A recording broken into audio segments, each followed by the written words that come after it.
صرف اور صرف اس لیے کہ وہ جمع نہ ہو سکے. اور انلیگلی میں وہ 144 نافذ کیا گیا جس کی وجہ یہ تھی کہ وہ یہ تحریک ڈی جے خان میں انٹر نہ ہو سکے.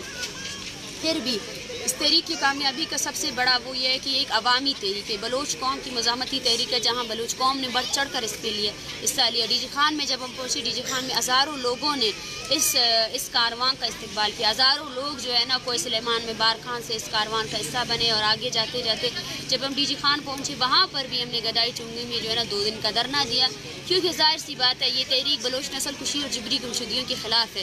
تو اس تحریک کے دوران جتنے لوگ گرفتار ہوئے تھے, ہم چاہتے تھے کہ وہ پہلے رہا ہو جائے, تبھی ہم فارورڈ موو کریں گے. جب ان کی رہائی ہوئی اس کے بعد ہمیں ٹرانسپورٹ نہیں دیے گئے, مطلب ہر طرح کی مشکلات ہمارے راستے میں ڈالے گئے. ٹرانسپورٹ کے لیے بھی ہم نے دھرنا دیا. ٹرانسپورٹ کا جب ایشو سالو ہوا, جب ہم اسلام آباد کی ڈی آئی خان گئے, ڈی آئی خان میں بھی لوگوں پر جو ہے نا پھر سے FIR کی گئی جنہوں نے ہمارا استقبال کیا تھا. ڈی آئی خان سے جب ہم اسلام آباد پہنچنے والے تھے, اسلام آباد پہنچتے ساتھ ہی ہمیں چول پلازا میں روکا گیا. روکنے کی جب ہم نے وجہ دریافت کی تو انہوں نے کہا آپ کو پریس کلب انٹر نہیں ہونے دیں گے, آپ کو کسی پارک میں رکھیں گے لیکن پریس کلب انٹر نہیں ہونے دیں گے.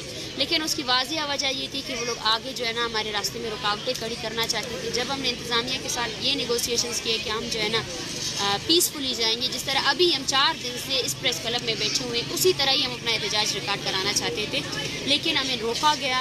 اور اس کے بعد جب ہم 26 نومبر میں بیٹھے ہوئے تھے اور ہم نے بھی فیصلہ کر لیا تھا, بہت سردی تھی, واش روم کی سہولیات نہیں تھی, نہ ہی ہمارے جتنے بلوچ اسٹوڈنٹس تھے یا لیفٹ کے جتنے لوگ تھے سب کے سب کوئٹہ پریس یا اسلام آباد پریس کلب میں ہمارا انتظار کر رہے تھے. تو ہمیں روکنے کی وجہ یہ تھی تاکہ ہمارے حوصلوں کو پست کیا جائے. اور پھر سردی میں ہم نے یہی فیصلہ کیا کہ ہم آگے موو نہیں کریں گے. ہمارا شروع دن سے ہی یہ فیصلہ تھا کہ جہاں جہاں ہمیں ریاست روکے گی وہاں ہم وہیں پہ دھرنا دیں گے, لیکن ہم آگے موو نہیں کریں گے.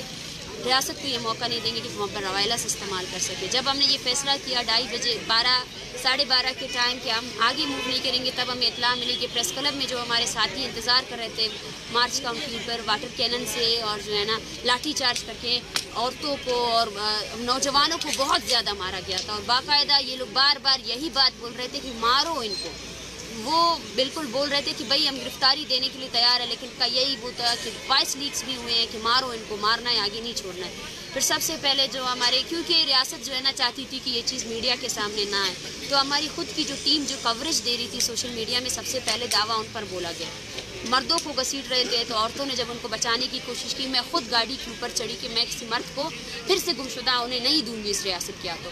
تو میرے ساتھ جو ہے نا گاڑی پہ چڑھی تھی بولان کریم کی بہن جس کی بھائی کو 10 سال سے گمشدہ کیا ہے, ذیشان جس کے باپ کو جو ہے نا 10 سالوں سے گمشدہ کیا گیا ہے, اور علی شیر اتنا چھوٹا بچہ ہے 13 سال کا, وہ بھی میرے ساتھ چڑھا تھا. ہمیں یہ لگ رہا تھا اس ٹائم کہ شاید ریاست جو ہے نا ان کو نہیں لے جائے گی, شاید ہمیں تنگ کرنے کی کوشش کر رہی ہے. لیکن اب میں یہ سمجھتی ہوں کہ ریاست نے ہمارے لیے ایک ہی پالیسی بنائی تھی, ان کو مارنا ہے لیکن ان کو نہیں چھوڑنا ہے. گاڑی اسٹارٹ کی گئی, پہلے میں گری, بولان کریم کی بہن گری, گلزار دوست گرا, اور بہت سے ہمارے ساتھی جو اس گاڑی سے چپکے ہوئے تھے ان کو بھی گرایا گیا. پھر سے ہم دھرنے کی جگہ میں گئے, پھر سے ہمارے اوپر پھر سے تشدد کیا گیا. اور اس مرتبہ 4 مرتبہ 2 مرتبہ پریس کلب آئے اور 2 مرتبہ وہیں 26 نمبر پہ, اور عورتوں کو مارا گیا, عورتوں کو گھسیٹا گیا, اور عورتوں کے میرے تو ہاتھ پاؤں سے مجھے اٹھا کر جو ہے نا گاڑی میں ڈالا گیا. میں بولتی رہی کہ میں گرفتاری دینے کے لیے تیار ہوں, لیکن بار بار بول رہے تھے پکڑو اس کو پکڑو, اس کو نہیں چھوڑنا ہے, یہ جو ہے نا دہشت گرد ہے, فلان ہے. تو جیسے ہی ہم تھانے پہنچنے کے بعد ہم نے یہی کام نے کس جرم کے لیے ہمیں گرفتار کیا گیا ہے, تو کوئی جرم نہیں بتایا گیا. وہاں پر بھی ہمارے ساتھ جو ہے نا ایک بے ایمانہ رویہ رکھا گیا. وومن پولیس اسٹیشن ہمیں جب ٹرانسفر کیا گیا تو سارے ہمارے ساتھیوں کے موبائل چھینے گئے. بوڑھی عورتیں تھیں ہمارے ساتھ اور بوڑھی عورتوں کو بھی ہراساں کیا گیا. ایک بوڑھی اماں ہے ہمارے پاس, خلیل احمد کی امی ہے, اس کے پاس اس کی صرف جو بیٹا ہے اس کا صرف NIC اس کے پاس تھا, اس کو وہ NIC بھی ایکسیس نہیں دے رہے تھے.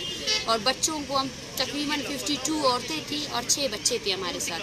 زبردستی ہمیں ایسے سیل میں رکھا گیا نہ جہاں پہ فرش تھا, ننگا فرش تھا, نہ ہمیں پانی دی گئی.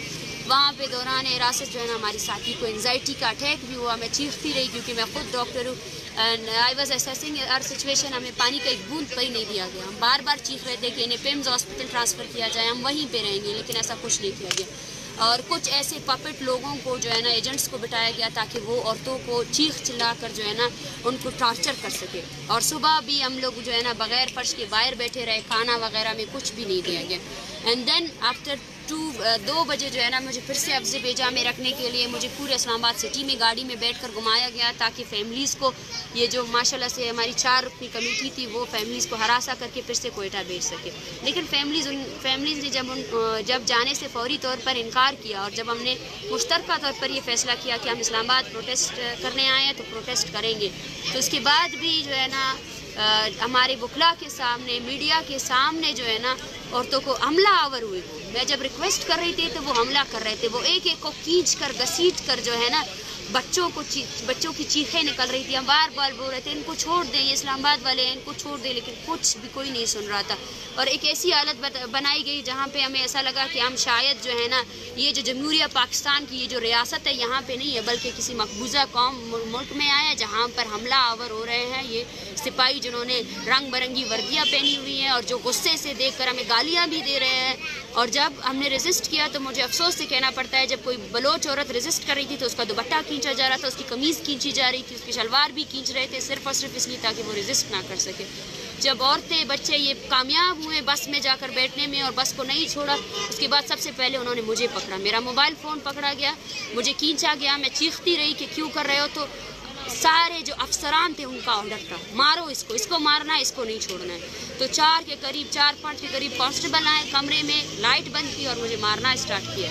میں چیختی رہی کہ آپ کیوں مجھے مار رہے ہو, آپ لوگ ایسا نہیں کرو پلیز, یا آپ لوگ کسی اور کے آرڈرز کو فالو کر رہے ہو, یہ نہیں کرو, ہمارے ساتھ عورتیں ہیں بچے ہیں, کیوں ہمیں مار رہے ہیں, جاؤ. اور جواب میں ان کی نفرت کی انتہا دیکھے تو یہ بول رہے تھے بلوچیوں تم لوگ جاؤ اپنے ملک میں, یہاں پہ نہیں رہنا ہے. اور پھر جب 7 گھنٹے تک مجھے اب سے بیجا میں رکھا گیا, بار بار میرا موبائل فون نہیں دیا گیا, بچے بوڑھے وہاں پر انتظار کر رہے تھے. 7 گھنٹے بعد میڈیا کے پریشر سے اور جو ہمارے ساتھی تھے خاص کر جو ڈرائیور تھا جب اس نے انکار کیا کہ میں جو ہے نا گاڑی نہیں چلاؤں گا, اس کے بعد مجھے کھولا گیا اور اس کے بعد جو ہے نا ہم نے کامیابی سے جو ہے نا اپنے لوگوں کو انہی جگہوں میں شفٹ کیا. اور افسوس کی بات ہے جی صاحب نے یہ بھی جھوٹ بولا کہ ہم نے ان کو ہاسٹلز میں رکھا ہے.